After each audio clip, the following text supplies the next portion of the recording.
বরিশালের একটি ছোট্ট গ্রাম, সবুজ ধানের ক্ষেত, দীরপাটো, কাঁচা রাস্তা আর শান্ত পরিবেশে বোধ, নিচে মেঘলা।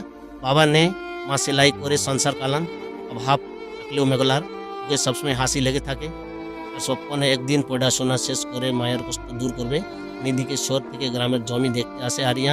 ধনী ব্যবসায়ী পরিবারের একমাত্র ছেলে, বিলাসবহুল জীবনে বড় হলেও মানুষের বোঝার চেষ্টা করে সে। গ্রামের সৌন্দর্য আরসাল মানুষদের প্রতি তার আলাদা টান। একদিন বিকেলেন্দির ঘাটে পানি আনতে যায় মেঘলা। তখনই আরিয়ানের গাড়ি কাদায় আটকে যায়।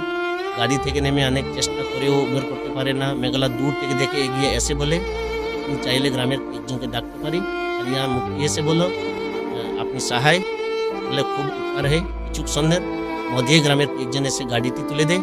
বিদায় নেওয়ার সময় আরিয়ান মেঘলাকে ধন্যবাদ জানায়। সেদিনের সে হয়েছি দুজনের মেনে অনুভূতি তৈরি করে। পরের দিন সকালে আরিয়ান আবার নদীর পাড়ে যায়। সেখানে মেঘলাকে বিপদে দেখে। আপনি প্রতিদিন এখানে আসেন, এখানে শান্ত পরিবেশে পড়তে ভালো লাগে। তা বলতে বলতে দুজনের মধ্যে বন্ধুত্ব গড়ে ওঠে। দিন যেতে থাকে।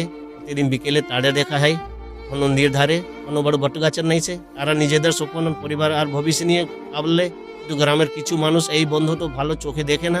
বিশেষ করে গ্রামের ধনী বাইকটি রাশেদ চৌধুরী, তিনি কান্তার মেয়ে তর্ষার সঙ্গে আরিয়ানের বিয়ে হোক, তাই তিনি মেঘলাকে অপমান করার সুযোগ খুঁজতে থাকেন।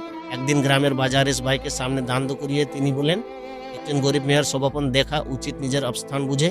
মেঘলার চোখে জল করলে আসে। ঠিক তখনই আরিয়ান সবার সামনে দাঁড়িয়ে বল, মানুষের কৃষি তার টাকায় নেই, তার চরিত্রে। মেঘলা সবার চেয়ে সম্মান পাওয়া যার যোগী।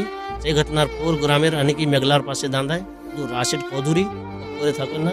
তিনি আরিয়ানের বাবার কাছে মিথ্যা অভিযোগ পাঠান যে মেঘলা শুধু টাকার জন্য আরিয়ানের কাছে এসেছে। আরিয়ানের বাবা রেগে গিয়ে ছেলেকে শহরে ফিরিয়ে নিয়ে যেতে চান।